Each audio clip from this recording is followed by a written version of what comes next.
The moment I saw my pregnant wife being dragged across the ER hallway by our HOA Karen, my entire world froze.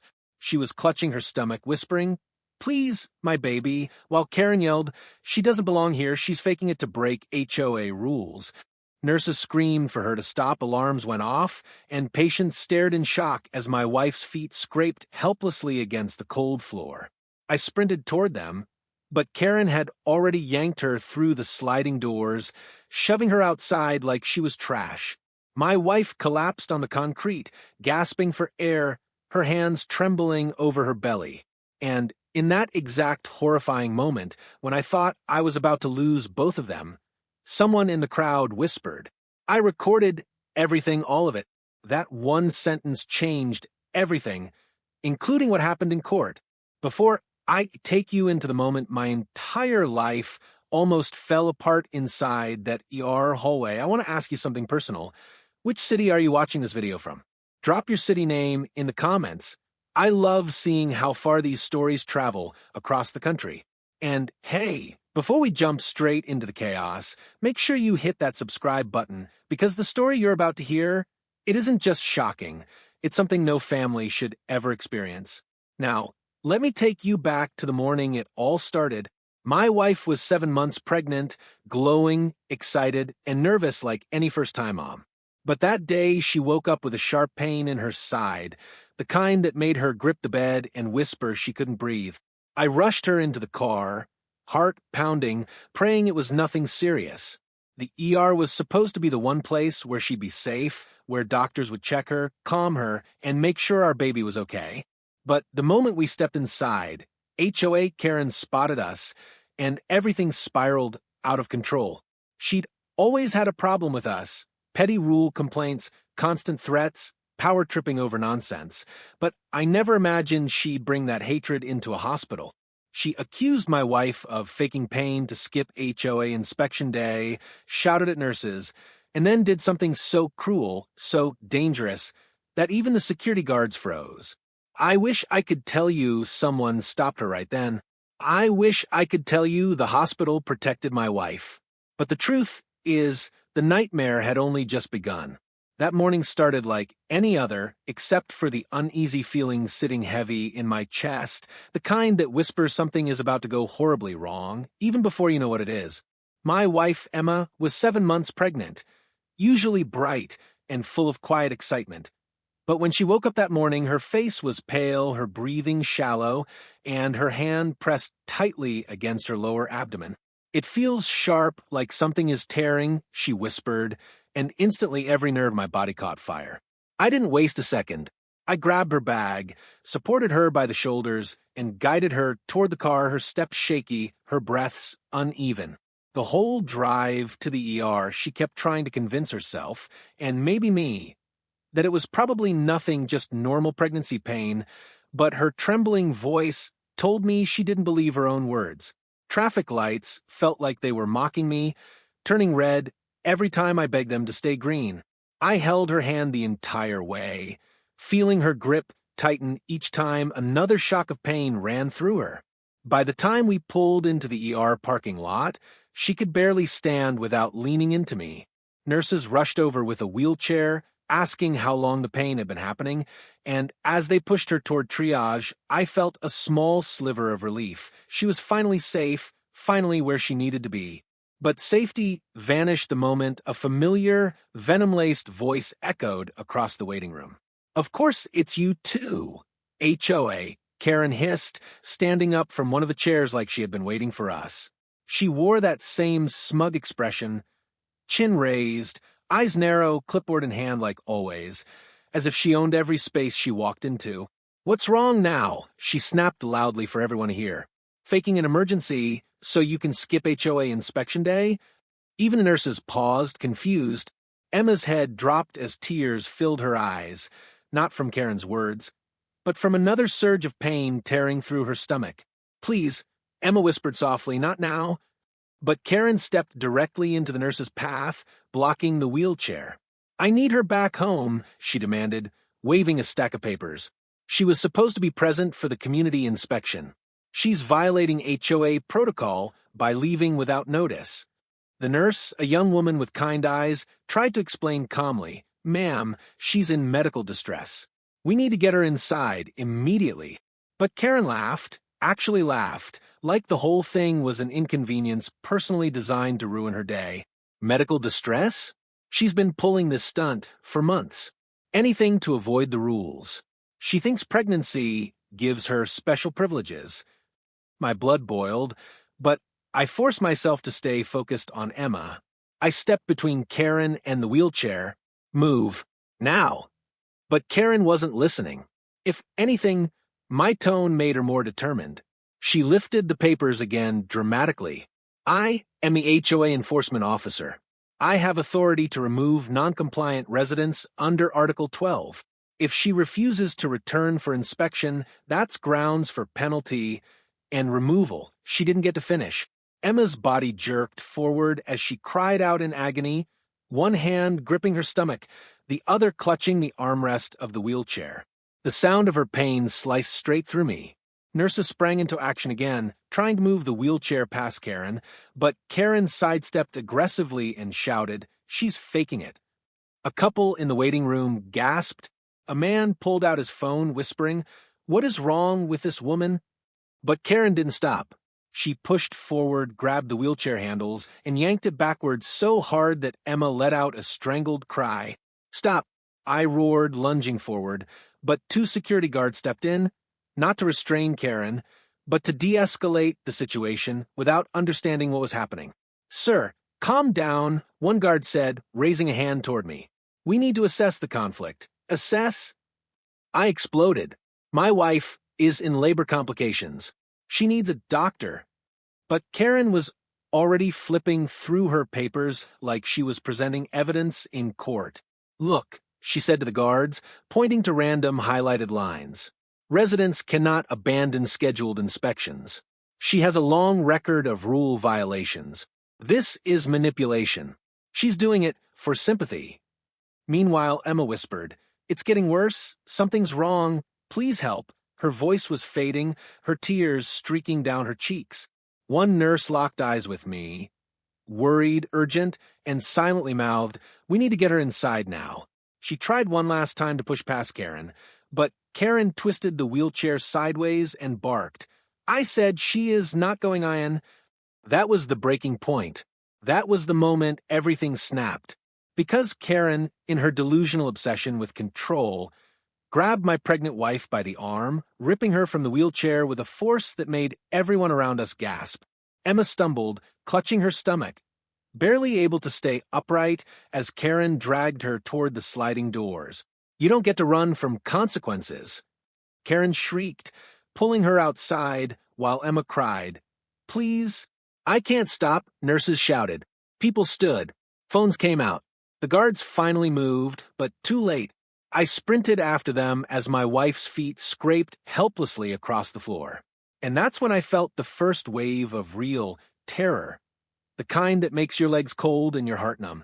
Because for the first time, I realized my wife's life and my baby's life were now in danger because of HOA Karen. And the nightmare was only beginning.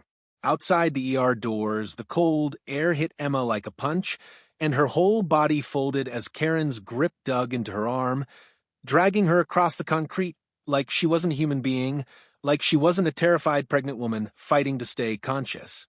"Stand up," Karen barked, tugging harder. "I am done with your excuses. You will follow HOA protocol." Emma's knees buckled, and she collapsed onto the pavement with a cry so raw it silenced the entire entrance. Nurses rushed out behind me, shouting for Karen to stop, but she kept yanking, insisting she had legal authority, waving the same ridiculous stack of HOA papers as proof. A nurse tried to physically step between them, and Karen shoved her aside with shocking force, causing the nurse to stumble into the sliding glass door. The security guards who had hesitated inside finally realized this wasn't a dispute, it was an attack. They ran toward us, but every second counted, and those lost seconds had already pushed my wife closer to the edge. Emma gasped, clutching her stomach, whispering, "I can't breathe, something's tearing," before her body slumped sideways. I dropped to my knees beside her, my hands shaking as I tried to help her sit up. Her skin was turning pale, too pale, and that's when the horror fully hit me. She wasn't just in pain, she was losing blood. A faint red smear was spreading across the concrete beneath her, sending me into a panic so fierce it felt like electricity through my bones. "Call OB right now," I shouted, but Karen only rolled her eyes, as if my wife bleeding on the ground was a stage performance. "Pathetic," she muttered.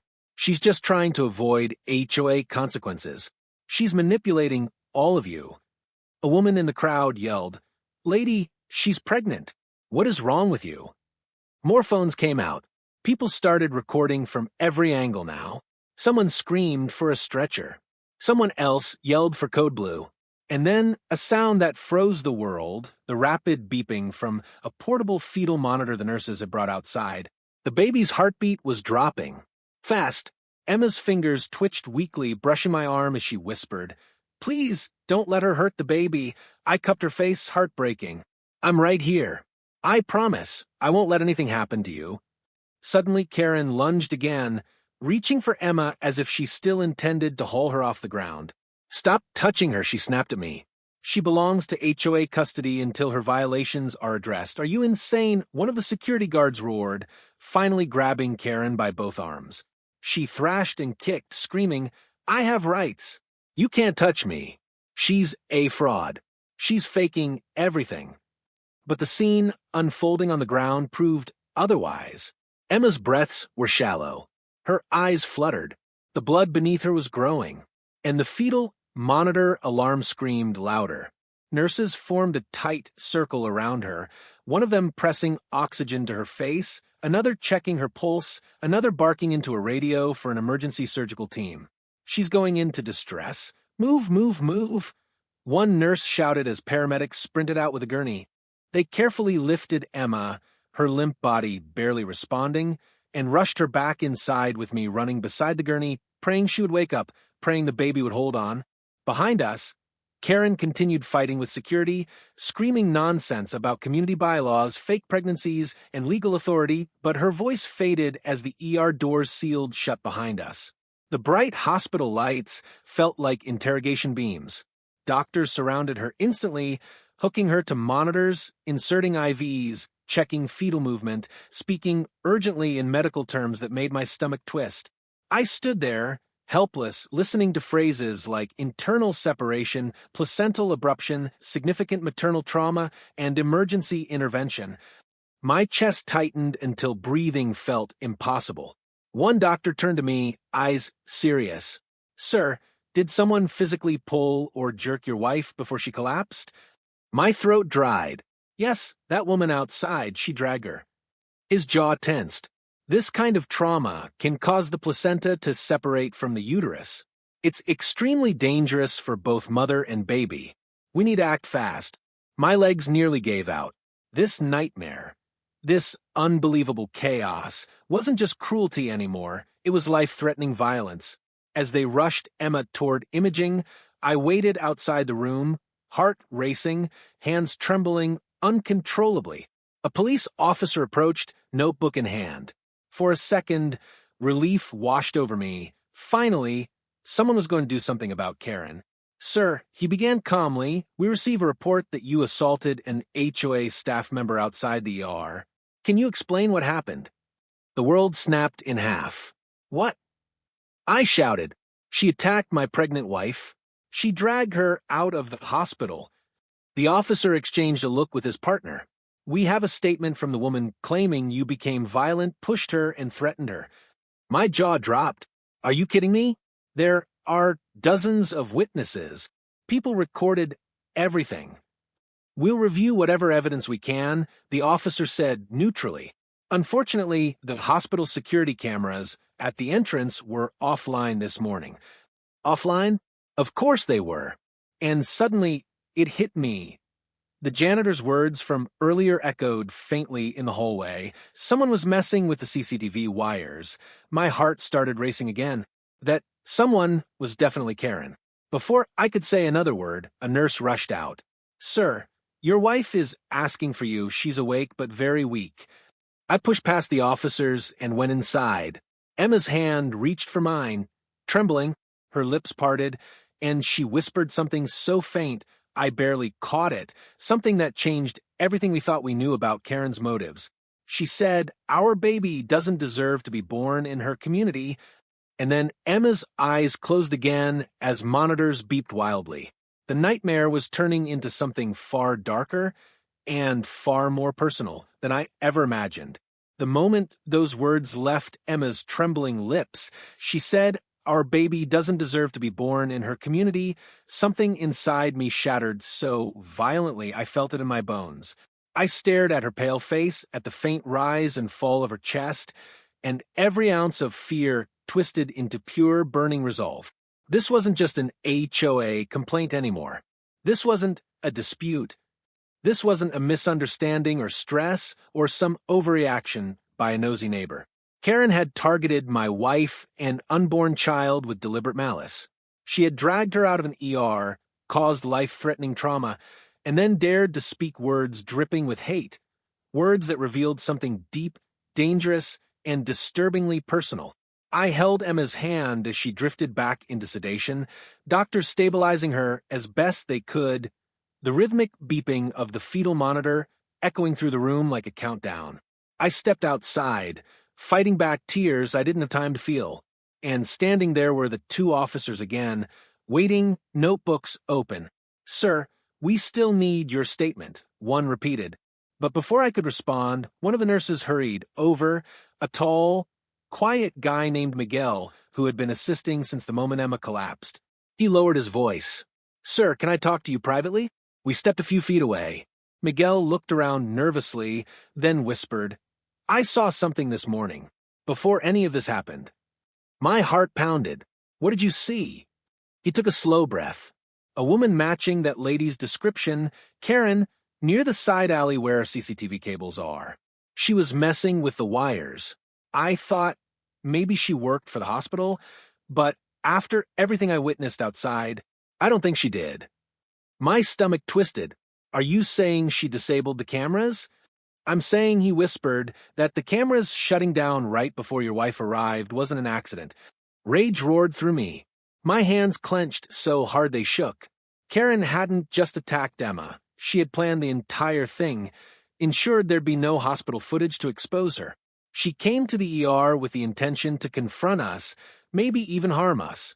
But before I could say anything else, Emma's heart monitor emitted a loud spike from inside the room, a doctor shouting for more fluids, someone calling for a specialist. My blood ran cold. Every second felt critical. The officers finally realized this wasn't the time, stepping aside as I rushed back to Emma's bedside. She was pale, sweating, her breathing irregular. "Sir," the doctor said, urgently, "your wife's placenta has partially separated due to physical trauma. She's losing both blood and oxygen. We're fighting to keep the baby stable, but we need to prepare for emergency delivery at any moment." My heart cracked open. The baby. Our baby. The tiny life we'd prayed for, planned for, dreamed for, now fighting to survive because of Karen. I rubbed Emma's hand gently. "Just hold on," I whispered. "I'm right here." As the surgical team worked around her, I stepped outside again, tears burning my eyes. That's when a stranger approached, an older man in a denim jacket, holding his phone tightly. "Hey," he said softly. "I was out there when that woman attacked your wife. I recorded everything." My breath hitched. He pressed the phone into my hand, and there it was, the full video, Karen grabbing Emma, dragging her, yanking her from the wheelchair, shoving the nurse, screaming threats, the crowd gasping, my wife collapsing in pain, the fetal monitor alarm, everything. It was all there. "You'll need this," the man said. "People like her, they don't stop until someone stops them." I swallowed hard, overwhelmed. Thank you so much." "There's more," he said, glancing behind him. Two other people approached, the woman who had shouted at Karen earlier and a teenager who had been watching from the sidewalk. Both had videos, too. Different angles. Clear sound. Over 20 witnesses, according to the security guard who had finally detained Karen. Suddenly, the police officers returned. But this time, they weren't skeptical. They had already heard from nurses, from paramedics, from the guard. Their stance had shifted. They asked for copies of the videos. They asked for statements. They asked for witnesses to remain in the lobby. And then one of the officers said something that sent shivers down my spine. "You should know, Karen filed a report claiming you caused your wife's injuries, that you pushed her, that you pulled your wife out of the building during an argument." What? I nearly screamed. Does that look like what happened? I showed him the video, my hands trembling. His expression hardened instantly. "Sir, this completely contradicts her claims. This is assault. This is reckless endangerment. This may even qualify as attempted harm to an unborn child." "She said exactly that," I whispered bitterly. "She told my wife the baby didn't deserve to be born in her community." The officer stiffened. "She said that?" "Yes. We will include that in our report. That could elevate the charges." I exhaled shakily, the weight of everything crashing down. The chaos outside, the trauma, the blood, the hatred in Karen's voice, the collapse, the baby's dropping heartbeat, and now the truth starting to finally break open. But the nightmare wasn't finished, not even close. Because just as one of the officers stepped away, the hospital overhead speakers crackled, "Code red, OB surgery. All available staff report immediately." My heart stopped. A doctor rushed out of the surgical room, removing her gloves with urgency. "Sir," she said, voice firm but gentle, "your wife is going into critical distress. We need to operate now. We're doing everything we can to save her and your baby." The hallway spun. "Can I see her?" "Just for a moment." I entered the room. Emma lay unconscious, pale as paper, the monitors screaming warnings around her. I kissed her forehead gently. "You're strong," I whispered. "You're going to come back to me. And our baby will too. I won't let that woman take anything from us." The doctor touched my arm. "We're ready." They pushed her into the OR. The doors closed behind them, and in that heavy silence, as fear and hope battled inside me, one thing became clear. Karen wasn't just a danger. She was a threat that needed to be stopped permanently and legally before she destroyed another family. The hours after Emma was taken into emergency surgery felt like I was trapped inside a slow-moving nightmare, every second stretching painfully as I waited for any word, any sign that she and the baby were still fighting. I paced the hallway, so much the tiles felt engraved into my footsteps, replaying every moment of Karen's attack in my head. The way she yanked Emma by the arm, the way she screamed about rules, the way she disabled the cameras, the way she said our baby didn't deserve to be born. A nurse eventually approached me, placing a gentle hand on my shoulder. "She's in critical care," she said softly. "The team is doing everything possible. Your baby's heart rate is unstable, but responding." I nodded, unable to breathe properly. But then she added something I never expected. "The HOA board is in the lobby. They're asking to speak with you." My stomach flipped. The HOA board? Here? Now? When my wife and baby were fighting for their lives, I walked into the lobby expecting concern, or at least decency. But standing there were 3 board members, arms crossed, expressions cold, as if they were here to discuss a late fee, not an assault. The tallest woman, wearing a stiff navy blazer, spoke first. "We want to clarify that Karen was acting on behalf of the HOA today. Her confrontation with your wife was an enforcement action, not an attack." My blood went cold. Enforcement? She dragged my pregnant wife out of a hospital. She was ensuring compliance. The man beside her added, "Your family has consistently ignored HOA inspection protocols. Karen has the authority to address such matters." I almost laughed, not because it was funny, but because their delusion was so monstrous it didn't seem human. "She nearly killed my wife," I whispered through clenched teeth. "My baby could die because of her." The woman in the blazer shrugged, unapologetic. "Consequences are unfortunate, but rules protect our community. If your wife had complied, are you out of your minds?"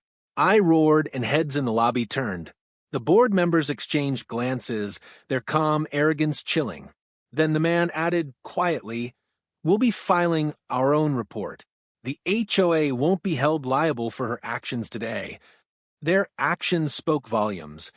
Not only were they covering for Karen, they were doubling down.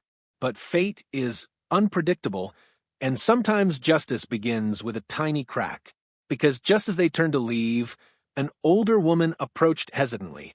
I recognized her, Mrs. Henderson, our former neighbor who'd moved away nearly a year ago after one too many run-ins with Karen. She looked nervous, clutching a tablet tightly. "Sweetheart," she whispered to me, "I'm sorry this is happening to you. I truly am." Her voice trembled. I didn't want to get involved again, but after what she did to your wife, she handed me the tablet. I pressed play, and suddenly the board members' faces drained of color. The video showed something I had never seen before: Karen, months earlier in a different neighborhood incident, screaming at Mrs. Henderson, threatening to take her children away, shoving a teenage boy during a petty dispute about trash bins. And then the most damning clip, Karen bragging openly on camera, "I run this community. I can get away with anything. Even the police don't question me." My jaw clenched so hard it hurt. Mrs. Henderson wiped a tear. "I was too scared to use this. But you need it." The board panicked. The woman in the blazer tried to snatch the tablet, but I pulled it back. "This," I said, voice shaking, "proves she's dangerous. This proves she's done this before." "Those recordings weren't authorized," the man snapped. "They're irrelevant. They show a pattern." I cut him off. "A pattern of abuse, threats, and violence. And if my wife or baby dies," my voice cracked, "I will make sure every single one of you sits on that stand and answers for protecting her." For the first time, fear flickered in their eyes. They left quickly, whispering furiously among themselves. But the moment they were gone, my phone buzzed. It was the hospital. "Sir," the doctor said, voice urgent, "we need you in here now." My heart nearly stopped. Is she okay?" "Your wife's condition has changed," he said, "and we need to discuss immediate options for the baby." I rushed down the hall, legs numb. When I entered the room, Emma lay connected to tubes and machines, her body weak, her breathing shallow. The doctor pointed to a monitor. "Her blood pressure is crashing. The placenta is detaching further. We need to deliver the baby now." Tears blurred my vision. "Will they survive?" The doctor hesitated.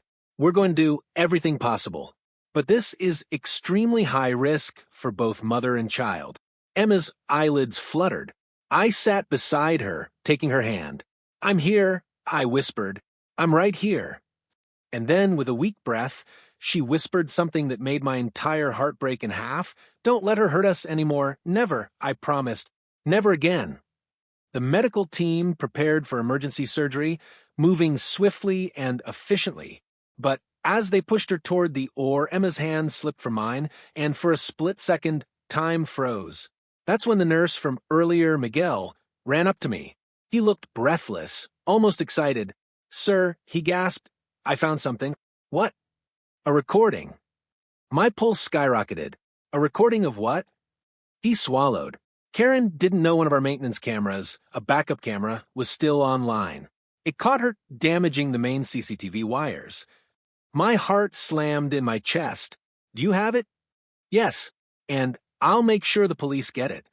Hope shot through me like a jolt. Between the witness videos, Mrs. Henderson's footage, and now the maintenance camera, the case against Karen was becoming unstoppable.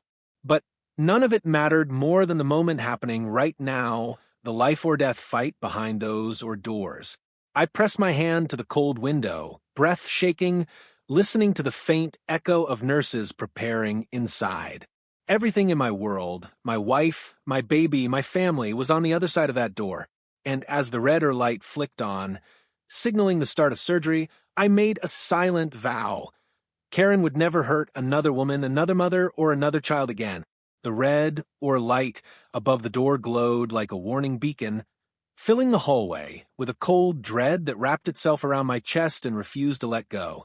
Every second ticked by with agonizing slowness as I sat there, fingers pressed together, elbows on my knees, praying harder than I had ever prayed in my entire life. I didn't care about the HOA. I didn't care about Karen. I didn't care about the board covering for her or the lies she had spun. The world outside that operating room didn't exist. All that mattered was Emma and the tiny heartbeat inside her that doctors were desperately trying to protect. The hallway was silent except for the distant beep of machines and the soft footsteps of nurses moving from room to room.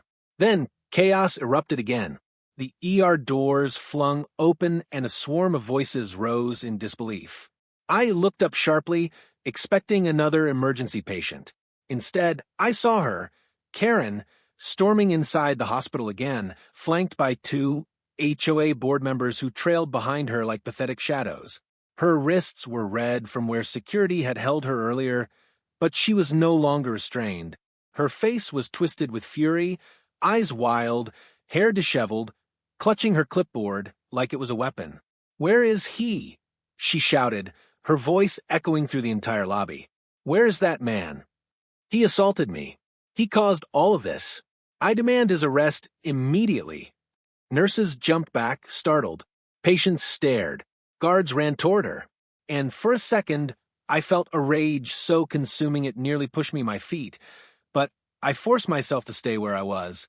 I couldn't abandon the hors d'oeuvres. Not even for a second. A guard blocked Karen's path. But she shoved him aside. "Get out of my way. This is MY Community Matter. HOA protocol supersedes this entire facility." "Ma'am, you need to calm down," the guard warned. "Calm down," she shrieked. "A rule breaker is destroying our neighborhood. His wife is faking this whole medical drama. They're manipulating all of you." Just hearing her voice made my blood run cold. How could a human being be this monstrous? How could she still be standing here, screaming about rules, while my wife was fighting for her life? Another guard stepped in. "Ma'am, you are trespassing. You need to leave the property."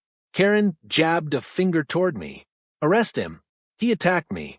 He dragged his wife out of the hospital. She didn't get to finish." Because at that exact moment, the police officers who had taken witness statements earlier entered the lobby, and they weren't empty-handed. One of them held a tablet. Another held a USB. And both of them looked directly at Karen. "Ma'am," the lead officer said, his voice icy and authoritative, "we've reviewed multiple videos from witnesses." Karen froze for half a second, then lifted her chin defiantly. "Good. Finally. Arrest him." But the officer continued. "The videos clearly show you assaulting a pregnant woman, obstructing medical care, and endangering the life of an unborn child." Karen blinked. "Twice. That's impossible. Those videos were manipulated." Additionally, the officer added, "Raising the tablet, hospital maintenance footage shows you tampering with the CCTV system." The color drained from her face. "Lie," she whispered. "Lie. Fake. I'm being set up." The second officer stepped forward. "Karen Whitmore, you are under arrest for aggravated assault, interference with medical treatment, criminal tampering, and reckless endangerment of a pregnant woman and her unborn child." The lobby erupted. Gasps, whispers, phones recording. The HOA board members stepped back like cowards abandoning a sinking ship. Karen lunged at the officers, screaming, "This is illegal. I own that community. I control the rules. You can't do this to me." But the officers pinned her arms gently but firmly as they cuffed her. She kicked, thrashed, spit vile insults, struggling so violently that even the guards flinched. "You don't understand," she shrieked. "That baby ruins everything. I decide who lives in my neighborhood. I decide." "You decide nothing," the officer cut in coldly. "Not anymore." As they dragged her out, she twisted her neck toward me, hatred blazing in her eyes. "You'll pay for this," she screamed. "The HOA will crush you. They always win." But her threats faded as the police pushed through the doors, her screams echoing into the parking lot. The lobby fell silent. Someone whispered, "Good. She finally got what she deserved." Another said, "I hope your wife is okay, man. We're praying for her." I nodded numbly, unable to speak, my throat tight. I turned back toward the hors d'oeuvres, and they opened. A doctor stepped out, mask lowered, face exhausted. My heart dropped into my stomach. "Sir," she said softly, "your wife delivered a baby boy." For a moment, time stopped. "He's alive?" I whispered. "He's fighting," she said. "He's small, his oxygen levels are unstable, but he's fighting." Tears blurred my vision. "And Emma." The doctor hesitated, a beat too long. My world tilted. "She lost a lot of blood," the doctor continued gently. "But she's holding on. She's a fighter." I covered my face with both hands, sobbing for the first time since this nightmare began. From relief, from fear, from the overwhelming weight of everything we'd endured, the doctor placed a hand on my shoulder. "She's asking for you." I walked into the recovery room, heart pounding. Emma lay there, pale but alive, a small oxygen mask over her face. Her eyes fluttered open when she heard my footsteps. "Is he okay?" she whispered. I nodded, tears streaming. "He's fighting, just like you." She smiled weakly, but then her expression shifted, fear flickering in her eyes.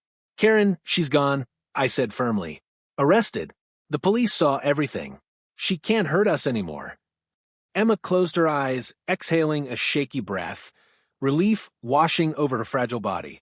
At that moment, a nurse stepped in holding a tiny incubator. Inside it was our son. So small, so fragile, so heartbreakingly perfect. Emma reached a trembling hand toward him, and for the first time that day, the room felt full of light instead of fear. The storm wasn't over, the court case was still ahead. But for now, for this one moment we were together, we were safe, and Karen's reign of terror was finally cracking apart. Little did we know, the courtroom would soon bring a shock even bigger than her arrest. The days leading up to the court hearing felt like walking through fog, every step heavy, every breath tight. Every moment spent between the NICU, where our tiny son fought with tubes and monitors, and Emma's hospital bed, where she slowly regained strength but carried the trauma of Karen's attack like an invisible bruise across her heart. The hospital gave statements. Witnesses submitted videos. The police assured us the case was strong. But still anxiety clung to us, because people like Karen, people who believe they own the world, never go down quietly. And sure enough, on the morning of the hearing, when we walked into the courtroom, Karen sat there at the defense table like a queen on a throne, chin lifted arrogantly, dressed in a crisp white blazer as if she wanted to appear pure, with her high-priced attorney whispering confidence into her ear. The HOA board members sat behind her, stiff and silent, pretending they weren't terrified after being threatened with subpoenas. The moment Karen saw us, her lips curled into a smug smile, as though she believed the entire system still revolved around her clipboard and delusions. Emma squeezed my arm, not in fear, but in determination. She looked pale, still healing, but her eyes had fire. "Today," she whispered, "she hears the truth." The judge entered, and everyone stood. The case began. Karen's lawyer was polished, loud, and theatrical.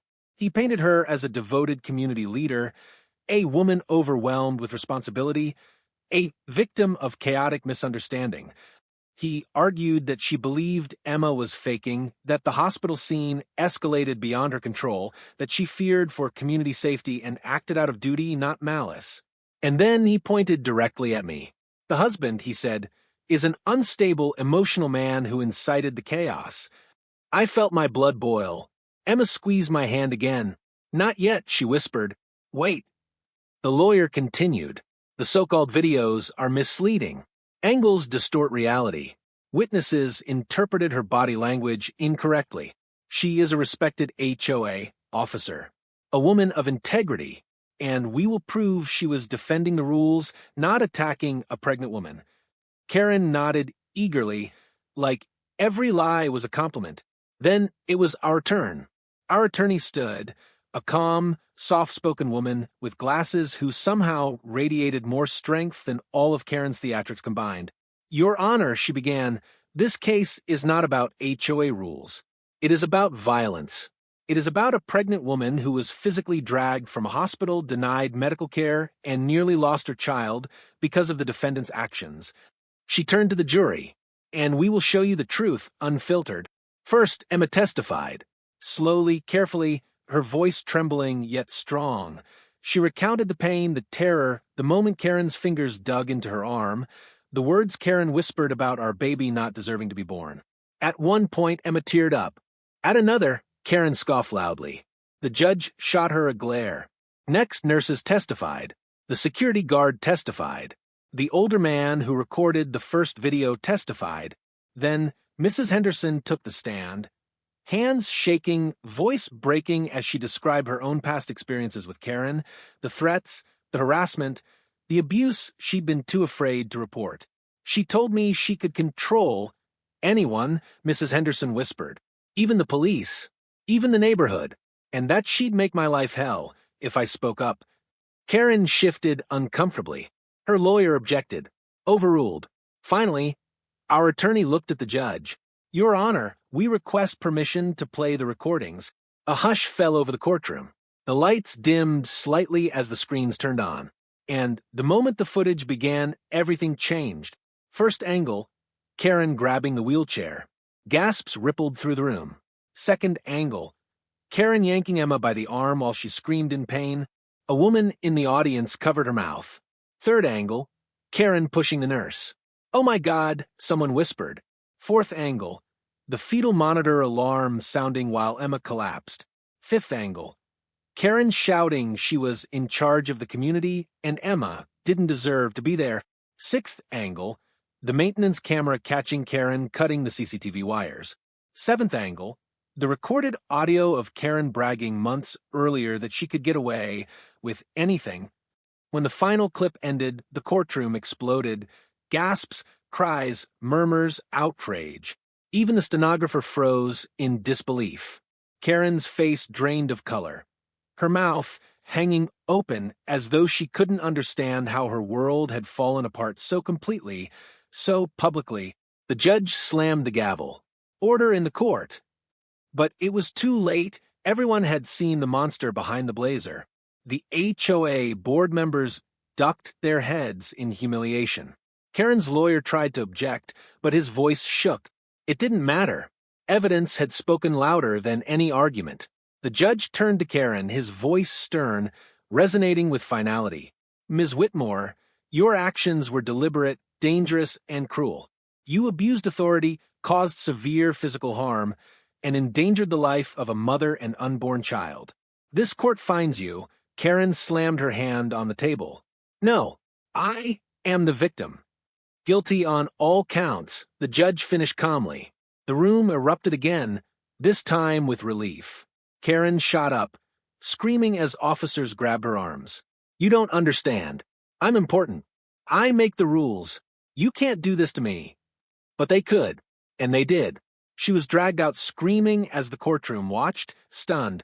Emma leaned into me, tears running down her cheeks, not from fear, not from pain, but from release. From justice. The judge spoke gently to us afterward.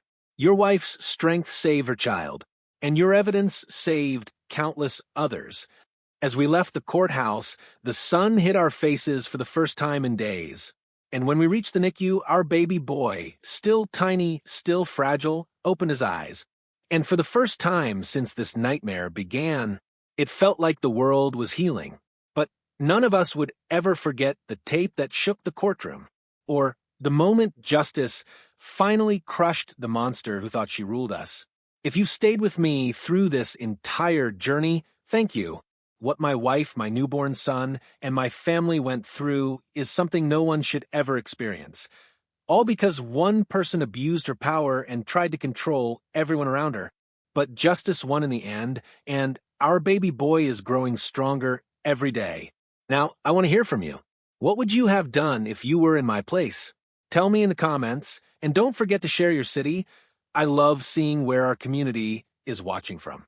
And if stories of real justice, real bravery, and real family love inspire you, make sure you hit that subscribe button so you never miss the next one.